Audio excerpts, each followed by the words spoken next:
지난 시간에 예수님께서는 포도원 주인의 비유를 들으시면서 이제 값없이 주시는 하나님의 은혜에 대한 이야기를 나누셨었죠. 그러고 나서 이 예수님은 12 제자들에게 이제 우리가 그 예루살렘으로 가는 길이다. 그리고 내가 이제 율법학자들과 바리새인들에게 잡혀서 십자가 고난을 당하게 될 것이고 3일 만에 다시 살아나게 될 거다. 이런 이야기를 예수님께서 들려줍니다. 그런데요, 그때 이 세베대의 아들, 그러니까 야고보와 요한의 어머니가 예수님 앞에 절하면서 한 가지 요청을 해요. 뭐냐면 이 두 아들, 그러니까 야고보와 요한을 예수님의 왼편과 오른편, 그러니까 최측근의 자리에 앉혀주십시오. 이렇게 요청을 하는 거죠. 그러니까 예수님이 너희가 지금 무엇을 구하고 있는지 아느냐? 너희가 과연 내가 마시는 잔을 마실 수 있겠냐? 이렇게 물으니까 제자들이 마실 수 있습니다. 이렇게 호기롭게 대답을 하죠. 그래서 예수님은 그래, 너네가 이 잔을 마시게 될 거다. 하지만 내 왼편과 오른편에 앉히는 거는 내가 하는 게 아니라 하나님께서 하실 일이다. 이렇게 얘기를 하면서 그건 하나님이 정해신 사람에게 돌아갈 거다. 이렇게 얘기를 하죠. 그랬더니 나머지 10명의 제자들이 화가 났어요. 아니, 엄마를 동원해가지고 자리 청탁을 해? 이런 것 때문에 너무 화가 나가지고 이제 뭔가 들이대고 싸우려고 하는 그런 분위기가 된 거죠. 그러니까 예수님께서 뭐라고 얘기를 하냐면 이 제자들을 불러놓고 너희들은 그렇게 하면 안 된다. 세상 사람들은 그래도 너희는 그러면 안 된다. 너희는 위대한 자가 되려면 도리어 섬기는 자가 되고 종이 되어야 한다. 이런 얘기를 하시고 나도 섬김을 받으러 온 게 아니라 도리어 섬김을 하러 왔다. 이런 얘기를 하시죠. 앞선 본문에서 계속 은혜와 겸손에 대해서 이야기하고 했었고, 그리고 지금 오늘 본문 처음에도 예수님께서 예루살렘에 가서 내가 이제 죽을 거다 이런 얘기를 하고 있는데 이 제자들은 자리 욕심만 가지고 그거 가지고 싸우고 있는 거예요. 자신은 주를 위해 모든 것을 버렸다며 무엇을 얻을 수 있습니까? 라고 물어보는 이 베드로의 모습, 그리고 예수님 옆자리에 앉게 해주십시오라고 하는 이 야고보와 요한의 모습, 그리고 또 그것을 질투해서 화를 내고 있는 이 10명의 제자들의 모습, 그 누구 하나도 하나님 이 예수님의 말씀을 바르게 깨달은 사람이 없어요. 예전에 설교에서 이 제자들이 예수님의 메시아 되심에 대해서는 분명히 깨닫게 되었다라는 얘기를 한 적이 있었어요. 제자들은 더 이상요, 예수님이 메시아다라는 것에 대해서 더 이상은 의심하지 않는 상황에 이르기는 했습니다. 그런데 문제는요, 이 제자들이 예수님이 메시아 되었다라는 이 사실을 깨달았다라는 게 도리어 예수님에 대한 또 다른 오해를 불러 일으켰다라는 게 문제예요. 당시 유대인들은요, 메시아라고 하는 사람은 어떤 사람이냐? 유대 나라를 평화롭게 만들고 부강하게 만들고 번영의 나라로 만들어줄 정치적으로 위대한 왕일 것이다 라고 생각을 했어요. 그래서 메시아라면 모든 전쟁을 끝내고 뭐 헤롯 왕가도 몰아내고 로마도 몰아내고 뭔가 모든 적들을 무찌르고 다윗과 같이 강한 왕이 되어줄 거라는 그런 기대와 소망이 있었던 거죠. 제자들 역시도요, 이런 유대 문화 가운데서 태어났고 자랐기 때문에 그런 인식에서 벗어나지 못했어요. 아니, 도리어 이제 예수님이 메시아라는 사실을 깨달았기 때문에 그렇다면 이분이 왕이 되시겠구나. 이분이 우리 유대 나라를 건져주시고 해방시켜 주셔서 우리의 왕이 되주시겠구나라고 하는 그 생각이 훨씬 더 강화되고 만 겁니다. 예수님이 메시아니까 이분 곁에 붙어 있으면 나중에 예수님의 왕이 될 때에 분명히 한 자리씩 할 수 있겠구나라는 그런 욕심과 욕망이 생겨나게 됐던 거예요. 그래서 혁명의 동지로서 뭔가 대단한 부와 명예와 권력 이런 것들을 차지할 수 있을 거라는 그런 착각 속에 이 제자들이 빠져 있었던 겁니다. 그래서 예수님이 지금 내가 십자가에 달려 죽을 거다라는 이야기를 오늘 본문이 벌써 3번째 이야기를 하는 건데, 그럼에도 불구하고 이 제자들은 그저 권력 욕심에만 눈이 멀어 있는 거죠. 아마도 제자들은요, 이 17절에서 19절에서 예수님께서 이제 예루살렘에 올라가서 내가 죽게 될 거다 이 이야기를 하셨던 것에 대해서 아마 다르게 해석했을 가능성이 높아요. 그들은 정말 예수님이 죽었다가 부활할 거라고 생각하지 않았을 거예요. 왜냐하면 당시에 뭐 다시 살아났던 사람이 있는 것도 아니고 그런 일은 절대로 상식적으로 일어날 수 있는 일이 아니기 때문에 그것은 아마 있을 수도 없는 일이라고 생각했을 거예요. 게다가 예수님이 하나님의 아들이자 메시아이기 때문에 이분은 죽을 리가 없어. 구약 성경에 분명히 메시아는 왕이 되어 주신다고 했고 유대 나라를 해방시켜 주신다고 했으니까 절대 죽을 리가 없어. 왕이 될 거야 라고 하는 그런 생각이 사로잡혀 있었기 때문에 이 17절부터 19절에 나오는 이 예수님께서 내가 죽었다가 부활할 거다라는 이야기를 절대로 고지고대로 받아들이지 않았을 겁니다. 그래서 아마 제자들은요, 이 이야기를 예수님께서 종교 지도자들 손에 붙잡혀서 괴롭힘을 당하다가 3일 동안 괴롭힘을 당하고 온갖 고초를 당하다가 해방되어서 진정한 왕이 될 거다, 이런 식으로 아마 생각했을 가능성이 상당히 높습니다. 메시아가 유대 나라의 왕이 되고 평화를 가져올 거라는 그 구약의 예언은 이 영적인 의미거든요. 사실 왕이 된다라는 것은 세속적인 이 유대 나라의 세속적인 왕이 된다, 이런 의미를 말하는 것이 아니라 예수님께서 열방의 구원자로서 모든 나라를 통치하시는 그 왕권을 가지게 된다라는 의미를 가지고 있는 건데, 이들은 이 왕이 된다라는 것을 유대라고 하는 그 나라의 그 왕이 될 거라고 착각을 했던 거죠. 그리고 평화를 가져오신다라는 것도 단지 이 유대 나라의 그 대적들을 몰아내고 거기에 평화를 가져온다라는 말이 아니라 하나님과 인간 사이의 죄로 인해서 끊겼었던 그 틈 사이에 이 자신을 제물로 드림으로써 하나님과 인간 사이의 평화를 일으킨다라는 그런 의미인데, 이들은 그렇게 이해하지 못했던 거예요. 그렇게 유대인들은 이 예언의 말씀들을 다 그냥 정치적으로 해석했던 겁니다.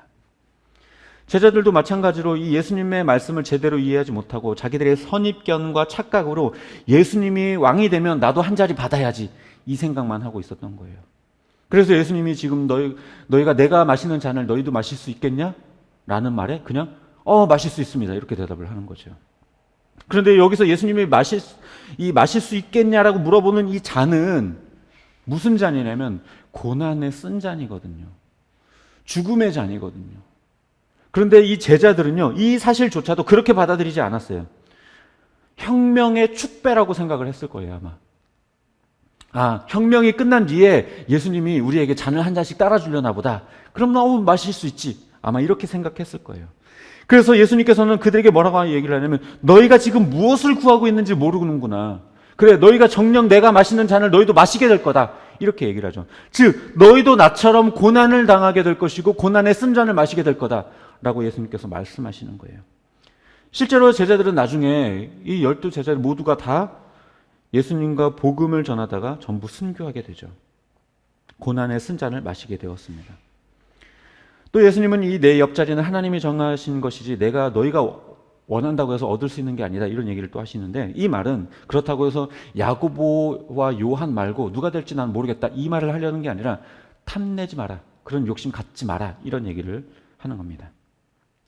이렇게나 깨닫지 못하고 이해하지 못하는 제자들에게 예수님은요, 또 한 번 설명을 해요. 세상의 방식과 하나님 나라의 방식이 어떻게 다른지.